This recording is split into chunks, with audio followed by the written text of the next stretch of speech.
a group of conservatives, probably a large consortium at Wellesley, if I know Wellesley, start walking off or throwing spitballs at her.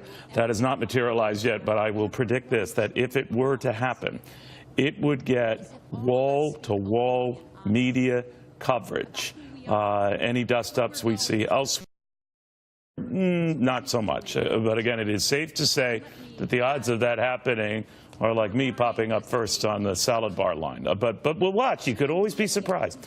Meanwhile, the FBI is looking into Jared Kushner's potential role with the Russians, particularly at a December meeting with the Russians. Former senior campaign advisor to President Barack Obama, Dan Kennedy, and American Conservative Union Chairman Matt Schlapp. They're focusing on this December powwow. Important in this respect, Matt, is that the president's already been elected. He's the president-elect, so he's on his way to the White House. And Kushner was already serving a very high-functioning advisory role, sort of setting the landscape for his father-in-law assuming that office. So how big a deal is this? You know, you use the word focus, Neil, and in all the reporting, that's really what this is. I don't think it's any shock, really, if you think about it, that the FBI is going to investigate the activities between all of Trump's senior advisors and Russia. And the fact that Jared Kushner would actually have a meeting in December that would be made public, I think it's almost exonerates any activity, because if he was doing something untoward, he would be a lot more sneaky about it than having a meeting like this. Well, you might be right. And to that point, Dan, we're just getting into us here that our John Roberts, our White House correspondent, is saying, while investigators may be interested in speaking with Kushner about meetings he had with foreign representatives, including those from Russia, sources close to Kushner say neither he nor his representatives have been contacted by any authorities. So bottom line, there's a lot we don't know. But where do you see all of this going right now and the leaking that's involved?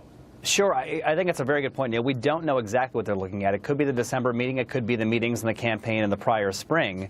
What we do know is that Russia historically, and it seems like in this case, intentionally tried to meddle with the election. That doesn't necessarily mean Trump folks, including Kushner, were complicit. I think the first step in the investigation is what was Russia trying to do. And in the process of determining that, find out if there was other actions that took place from U.S. campaigns or from government officials that either inadvertently or intentionally aided in that effort. And the concerning part, I think, for investigators is that there's a pattern now of repeated omissions on the part of the Trump administration. Kushner, Attorney General Sessions, obviously Michael Flynn, where they keep forgetting about these meetings and important documents like security clearances. That doesn't prove guilt, but it certainly raises suspicion and lots of questions. So I guess what I would ask, Matt, is why can't they let the chief counsel, former FBI Director Mueller, proceed with that? Now, I understand that if leaks come out, you feel almost,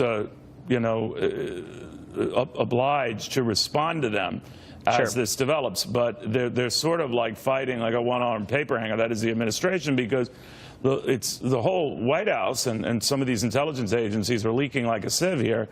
So I'm wondering if it's going to affect this investigation. I think it's a fair... Sorry, go ahead. No, first to Matt, and then Dan, I'll go to you. Sure. Okay, so first of all, these leaks are disconcerting.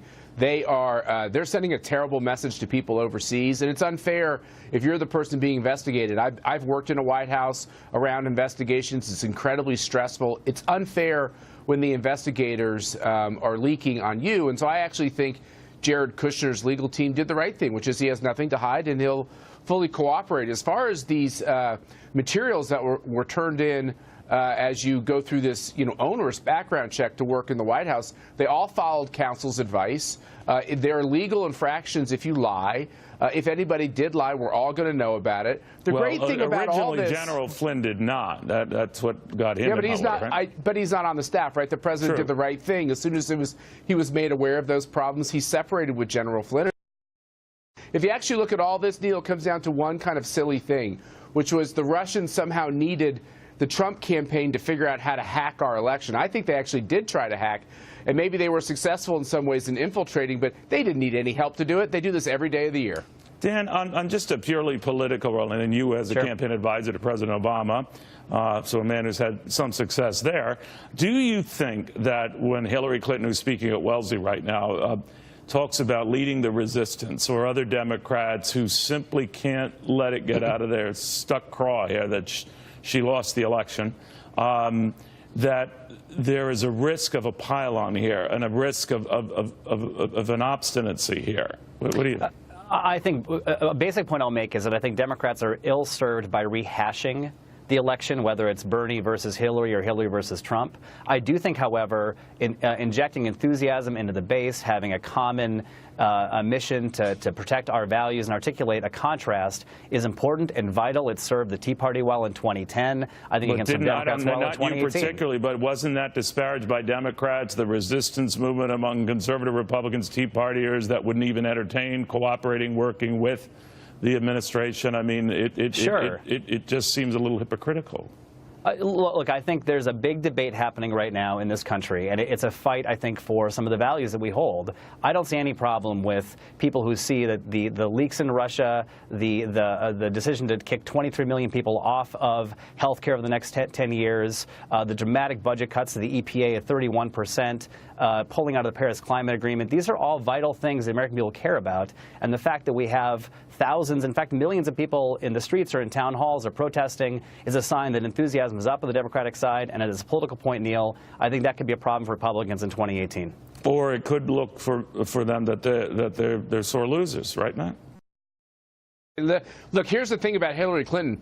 She needs to learn how to paint or get a hobby. She needs to move on. You're right, the Tea Party movement happened, but that was grassroots. It wasn't led by the formers like it's being led by Barack Obama and Hillary Clinton. Mitt Romney went away.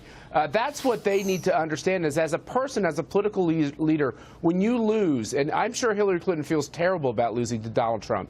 I'm sure she thinks about it all the time. You've got to move on. You've got to be a better person. It's like she needs, campaign counseling. Well, she might be getting that crowd that's very receptive to her at Wellesley, her alma mater. She's still speaking. There have been no conservative protests. But again, we have not found a single conservative at Wellesley either, so you just don't know. But